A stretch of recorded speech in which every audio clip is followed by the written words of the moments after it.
माता जानकी के संतान छी। अब माता जान कहेंगे कि हमारे अल्पसंख्यक समाज भी इसमें माता सीता का ससुराल और जो भगवान की मूर्ति लेके आए हैं हम लोग। हर जितना होगा उतना जोड़े शोरों पे शामिल होकर सभी खुशी का इजहार करें। पहला नंबर हम लोगों का है और मधुबनी जिला से ही पहला ट्रेन खुले।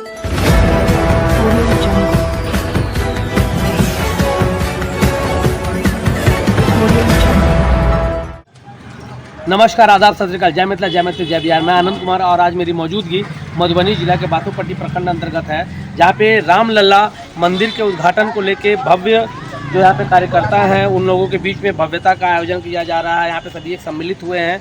कहा जा रहा है कि रामलला अयोध्या से जो है वहाँ पे अक्षत और गंगा जलाया हुआ है, जो गाँव-गाँव तक हर सनातनी हिंदुओं के घर तक पहुँचाना है, उन्हें निमंत्रण देना है। और 22 तारीख को जो रामलला मंदिर का जो भव्य उद्घाटन अयोध्या में होने जा रहा है, उसी को लेकर आज विशेष बैठक की गई है। और आज मेरी मौजूदगी दीनदयाल उपाध्याय के सामुदायिक भवन बासोपट्टी माँ भगवती स्थान दुर्गा मंदिर के पीछे में है। यहाँ पे देखते हैं हजारों की संख्या में, सैकड़ों की संख्या में कार्यकर्ता मौजूद हुए हैं भारतीय जनता पार्टी से, और समाज के भी बहुत सारे लोग आए हुए हैं। न जात पात का बंधन है, न उम्र की सीमा है। सारे लोग यहाँ क्यों एकत्रित हुए हैं, इसकी सारी जानकारी हम यहीं से लेंगे कि आखिर इसकी जो भव्यता है, जो रामलला जो मंदिर है, उनके जो वहाँ से कौन कौन सी चीज़ें यहाँ भेजी गई है, जो हर सनातनी हिंदू धर्म के लोगों के घर तक पहुँचाने जानी है, उन्हीं के बारे में जानकारी लेंगे। यहाँ पे जो भारतीय जनता पार्टी के लोग हैं, जो आम जनता है, हर प्रखंड से, हर पंचायत के लोग आए हुए हैं, इसके बारे में हम यहाँ पे जानकारी संग्रह करेंगे और ये जानते हैं कि आखिर यहाँ पे इतने सारे लोग एकत्रित क्यों हुए हैं। यहाँ पे सभी लोग एकत्रित हुए हैं बासोपट्टी प्रखंड के तमाम पंचायत के यहाँ पे जनप्रतिनिधि जो कार्यकर्ता हैं, जो रामलला मंदिर का जो उद्घाटन होने वाला है 22 जनवरी को, उसके लिए सभी लोग यहाँ एकत्रित हुए हैं। आखिर जानेंगे कि यहाँ पे जो आए हुए हैं, आखिर वहाँ मंदिर तक कौन सी चीजें आई है जिसे यहाँ पे हर लोगों के बीच में पहुँचाने के लिए यहाँ पे जो मीटिंग की गई है उसके बारे में जानकारी लेते हैं। सर, बता पाएंगे आप? अगर सर आपका हमारे चैनल में नमस्कार। सबसे पहले तो सर आप अपना परिचय दें। मेरा नाम अरविंद है, मैं एक राम भक्त हूँ, आरएसएस का कार्यकर्ता हूँ। देख सकते हैं ये एक राम भक्त है, आरएसएस के कार्यकर्ता हैं। तो सर यहाँ जो है आज ये बैठक की गई है सामुदायिक भवन में, इस बैठक का मुख्य उद्देश्य क्या है? सबको जानकारी है, आप मीडिया बंधु को तो विशेषकर जानकारी है कि 22 जनवरी 2024 को भगवान राम के बाल रूप की प्राण प्रतिष्ठा अयोध्या में जो भव्य और दिव्य राम मंदिर बन रही है उसमें होने वाली है, जिसमें देश के हजारों पूजनीय संत, इस देश के बड़े बड़े राजनीतिज्ञ और अपने देश के जो आदरणीय प्रधानमंत्री जी हैं वो स्वयं इस कार्यक्रम में रहने वाले हैं। तो उस दिन तो विशेष रूप से वहाँ विशेष व्यवस्था रहेगी, सुरक्षा की दृष्टि से भी सब हिंदू समाज वहाँ नहीं जा सकता।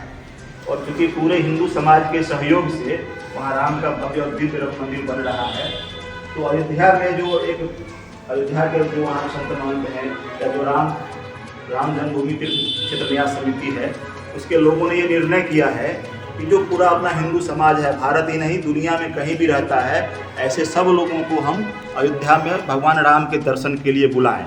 और इस निमित्त वो जो उनका निमंत्रण है, तो अयोध्या से जो पूजित अक्षत है और एक भगवान राम के मंदिर का जो एक तस्वीर है, वो तस्वीर हिंदू समाज के सभी घरों में, जितने भी सनातनी इस देश दुनिया में रहते हैं, सबके पास वो पूजित अक्षत और एक भगवान राम के मंदिर की तस्वीर हम सब लोग मिलकर ले जाने वाले हैं। इसी निमित्त आज ये बासोपट्टी प्रखंड में जितने भी राम भक्त लोग हैं, सब लोग यहाँ बैठे हुए हैं और सब लोग ये निर्णय कर रहे हैं कि हम सब लोग ये जो अभियान चलाना है, जो 1 जनवरी से 15 जनवरी तक पूरे भारतवर्ष में ऐसे हजारों लाखों राम भक्त जो है सभी घरों में जाने वाले हैं और सभी घरों में वो अक्षत और मंदिर की तस्वीर को लेकर जाएंगे और उनसे आग्रह करेंगे कि आप सब लोग 22 जनवरी के बाद अयोध्या आइए और रामलला का दर्शन कीजिए, क्योंकि ये हजारों वर्षों के संघर्ष के बाद, कई पीढ़ियों के त्याग और तपस्या के बाद ये हम सब लोग सौभाग्यशाली हैं। कई पीढ़ियां तो संघर्ष करते करते समाप्त हो गई। ऐसा माना जाता है कि 500 वर्षों तक ये संघर्ष चला है और लगभग 80 से अधिक लड़ाइयाँ हुई, जिसमें हजारों लाखों लोग बलिदान हो गए। और हम सब लोग यहाँ बैठे हुए सभी लोग और जो भी हिंदू समाज इस देश दुनिया में रह रहा है, वो सौभाग्यशाली है कि उनके जीवन काल में ही भगवान राम की फिर से एक बार प्राण प्रतिष्ठा होने वाली है और उस भव्य और दिव्य मंदिर को यह हिंदू समाज देखने वाला है और आने वाली जो हमारी पीढ़ियां हैं वो भी उसके दर्शन का लाभ प्राप्त करेगी। इस निमित्त हम सब लोग बैठे हैं और समाज से यह आह्वान करने के लिए आए हैं कि आप हजारों लाखों की संख्या में अयोध्या चलिए। इसके लिए सरकार ने भी व्यवस्था की है, हमारे आपके जैसे राम भक्त ने भी उनके सहयोग में सारी व्यवस्थाएं कर रहे हैं और इसी निमित्त हम सब लोग यहाँ आज बड़ी संख्या में बैठे हुए हैं और बैठक कर रहे हैं।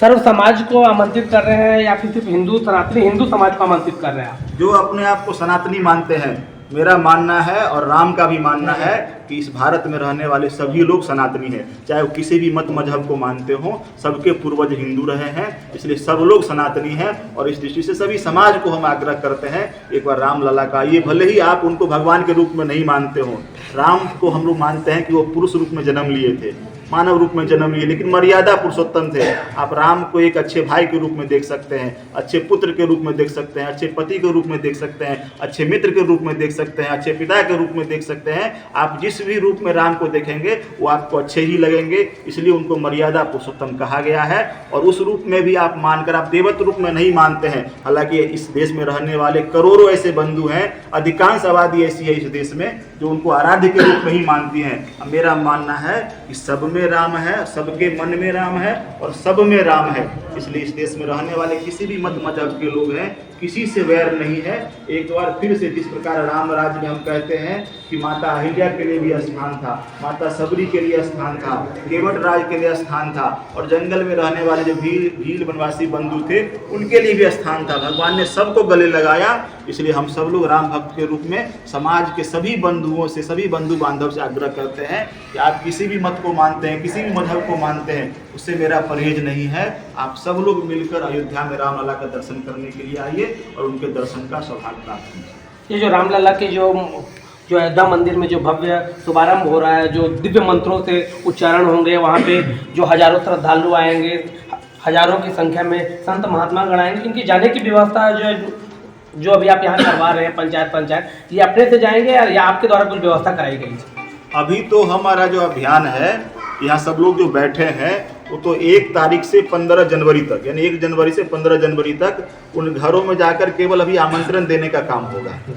22 जनवरी को जैसे ही प्राण प्रतिष्ठा कार्यक्रम हो जाएगा, उसके बाद ये कार्यक्रम समझिए कि 22 जनवरी से लेकर पूरे मार्च तक चलेगा और उस बीच खंड में देश के अलग अलग भागों को अलग अलग जोन में बांटा गया है। उस भाग से जिस समय बिहार का नंबर आएगा तो बिहार से जो केंद्र सरकार के द्वारा तो यहाँ से प्रत्येक स्थान से, प्रत्येक प्रमुख स्थानों से ट्रेन खोलने की व्यवस्था है, जहाँ से हमारे आपके जैसे राम भक्त मिलकर यहाँ से जो श्रद्धालु जाएंगे उनको ले जाने की, वहाँ ठहरने की, वहाँ के भोजन की और फिर से वापस लाने की, ये सारी व्यवस्थाएं सरकार की ओर से की जाएगी।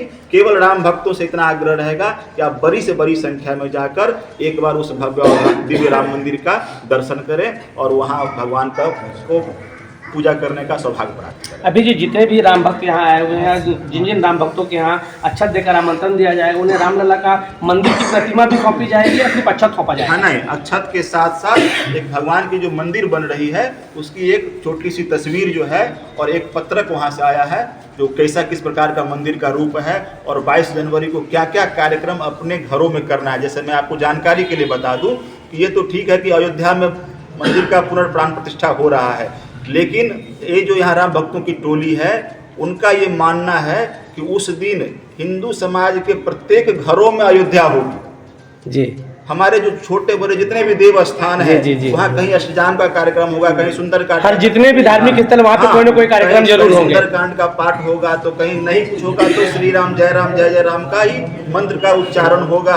और चूंकि आजकल तो सबों के पास टीवी है, नहीं है तो स्मार्टफोन है सबके पास, तो जितने भी देव स्थल है हम सभी बंधु बांधवों से आग्रह भी करेंगे कि आप अपने गाँव में जो भी छोटा स्थान है, ब्रह्म बाबा का स्थान होगा, डिवार बाबा का स्थान होगा, सलेश स्थान होगा, हनुमान जी का मंदिर होगा, शंकर जी का मंदिर होगा, दुर्गा मंदिर होगा, जो भी देव स्थल है वहाँ आप अपने परिवार के साथ, परिजनों के साथ, समाज के सभी बंधुओं के साथ बैठिए और जैसे ही अयोध्या में 11 बजे से लेकर कार्यक्रम वहाँ प्रारंभ होगा, उस कार्यक्रम का आप लाइव टेलीकास्ट देखिए अपने मोबाइल के माध्यम से, प्रोजेक्टर के माध्यम से, दूर टेलीविजन के माध्यम से आप देखिए और 1 बजे में जाकर बीच में आप राम श्री राम जय जय राम के मंत्र का उच्चारण भी करिए, आप उस संकल्प को दोहराइए भी।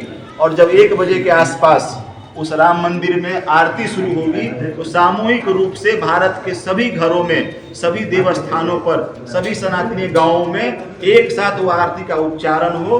और रात में जिस समय रावण पर विजय प्राप्त करके प्रभु राम लौटे थे अयोध्या, तो दिवाली मनाई गई थी, उसी प्रकार सभी देवस्थलों में और अपने अपने घरों में सब लोग रात्रि में दीप जलाएं, दिवाली मनाए। विशेषकर तो हम सब लोग मिथिला के वासी, अब मैथिली में कही दी छी, हम सब मिथिला के वासी छी। कहे छे ना जे अपन घर कनी कमजोरो रहे आ बेटी के घर अगर सुखी संपन्न भ जाए तो कतेक मन में खुशी होइ छै। तो हम सब माता जानकी के संतान छी आ माता जानकी के वो घर छै, ऐसे बेसी प्रसन्नता मिथिलावासी के कते हेतै। ताहि लऽ कऽ मिथिलावासी के तऽ ई परम कर्तव्य छनि जे हुनकर बेटी जानकी के घर आ हुनकर दामाद प्रभु राम के घर फेर से एक बेर नीक से बनि रहल छनि, भव्य बनि रहल छनि, दिव्य बनि रहल छनि आ विशाल बनि रहल छनि समाज के सहयोग से। तो हम सब अपना अपना घर में सब आदमी के एक बेर मैथिलियों में सो आग्रह करै छी जे अपना अपना घर में होली दिवाली मनाओ, खुशी मनाओ, अपना घर में पताका लगाओ, अपना घर के आगे में रंगोली बनाओ, घर के बढ़िया से नीप पोत के साफ करू, अपन देवस्थल के साफ कऽ के होली दिवाली मनाओ। एते छोट छिन आग्रह हम करै आयल छी। देख सकते हैं यहाँ पे कि मिथिला में मैथिली जो यहाँ की आइए इस मीटिंग में जो उपस्थित हुए हैं, यहाँ पे ग्रामीण है, कुछ जनप्रतिनिधि है, कुछ युवा भाई हैं, उनके मन में किस तरह का हर्षोल्लास बना हुआ है, इनके बारे में जानकारी लेते हैं। तो सबसे पहले जानते हैं यहाँ पे सभी युवा भाई है, सबका स्वागत है आप लोगों का हमारे इस चैनल में। सर आप बता पाएंगे कि यहाँ ये जो मीटिंग का आयोजन जो किया गया है, इस मीटिंग के बारे में तो पता है कि जो रामलला का जो भव्य दरबार जो सज रहा है, अयोध्या में जो मंदिर बनी है, इसके उद्घाटन के लिए मीटिंग का आयोजन किया गया है। आप लोगों के मन में किस तरह का हर्षोल्लास बना हुआ है? हम लोग के लिए तो बहुत ही खुशी की बात है कि आज जो 500 साल संघर्ष चल रहा था वो हम लोग के रीजन में आकर के सफल हुआ, इसलिए हमसे ज़्यादा खुशी किसी को नहीं होगी। और हम लोग चाहते हैं कि ज़्यादा से ज़्यादा संख्या में लोग यहाँ से जुड़े और सबसे पहला नंबर हम लोगों का है और मधुबनी जिला से ही पहला ट्रेन खुले, मेरी ये कामना है। मधुबनी जिला से ही पहला ट्रेन खुले और हम लोग पूरे ट्रेन भर के यहाँ से जाएँ और माता सीता का ससुराल जो अयोध्या है उसमें हम लोग जा करके और सर्वप्रथम दर्शन करें। सर्वप्रथम दर्शन जी। सर आपको परिचय बता पाएंगे? मैं पंकज कुमार, भारतीय जनता पार्टी का मंडल महामंत्री हूँ और पूर्व उप मुखिया भी। देख सकते हैं ये पूर्व उप मुखिया जी भी है बाजूपट्टी पश्चिमी पंचायत के और भारतीय जनता पार्टी के मंडल अध्यक्ष भी रहे हुए पूर्व में। और अभी यहाँ पे देखते हैं बजरंग दल से भी कुछ लोग जुड़े हुए हैं। बजरंग दल से भी जानते हैं कि उनके मन में किस तरह की, क्योंकि बजरंग दल जो है भाजपा भारतीय जनता पार्टी से एक अहम योगदान रहता है, बजरंगी के नाम से जाने जाते हैं। तो बजरंगी भाई आप बता पाएंगे कि आपको कैसा लग रहा है? हम लोगों को तो बहुत खुशी है कि 500 वर्ष के बाद ये ऐसा दिन आया है कि हम लोग को इतना खुशी है जो सोचिए कि वर्णन नहीं कर सकते। आपका परिचय बता पाएंगे सर? बजरंग दल कार्यकर्ता। आप देख सकते हैं यहाँ पे राजा सिंह जी भी हैं जो कि अलग पंचायत से आए हुए हैं, तो हम इनसे ही जानेंगे कि इनको कैसा लग रहा है, क्योंकि ये भी यहाँ पे इस प्रखंड में आरएसएस को एक चला रहे हैं, युवाओं को आरएसएस के प्रति मोटिव कर रहे हैं, हिंदू सनातनी के प्रति मोटिव कर रहे हैं कि आप अपने धर्म के प्रति जागरूक हो। जिस तरह से हर कोई अपने धर्म के प्रति, अपने माता पिता के प्रति, अपने कर्तव्य के प्रति कर्तव्य निष्ठावान होता है, ठीक उसी तरह से ये भी युवाओं को जागृत करने का काम करते हैं। तो राजा सिंह जी आपका स्वागत है। धन्यवाद सर कैसा लग रहा है बताएंगे? बहुत गौरवान्वित महसूस कर रहे हैं हम लोग खुशी है कि कम से कम इसी बहाने हम लोग खुद जाएंगे और साथ में हजारों कार्यकर्ता कभी अयोध्या पहुंचाएंगे जी। हाँ, हम लोग श्री राम के हनुमान हैं और हमारे कुछ जिला से आरएसएस के संघ के लोग आए हैं, वो अक्षत और भगवान की मूर्ति लेके आए हैं। हम लोग हर घर पहुंचेंगे और हर घर से आग्रह करेंगे कि ज़्यादा से ज़्यादा संख्या में आप लोग चलिए, श्री राम भगवान वहाँ विराजेंगे, वहाँ हम लोग खुशियाँ मनाएंगे। सर आप आम जनताओं से कुछ आग्रह करना चाहेंगे? हम सभी लोगों से हाथ जोड़ के विनती कर रहे हैं कि आप लोग ज़्यादा से ज़्यादा संख्या में जुड़े और हम लोगों का साथ दें और अयोध्या में चल के हंसी खुशी का माहौल उत्पन्न करें और दीपावली और होली साथ में मनाएं। सभी कहते हैं ना भारत है, ये हमारा हिंदुस्तान है, तो बिल्कुल ये हमारा ही हिंदुस्तान है।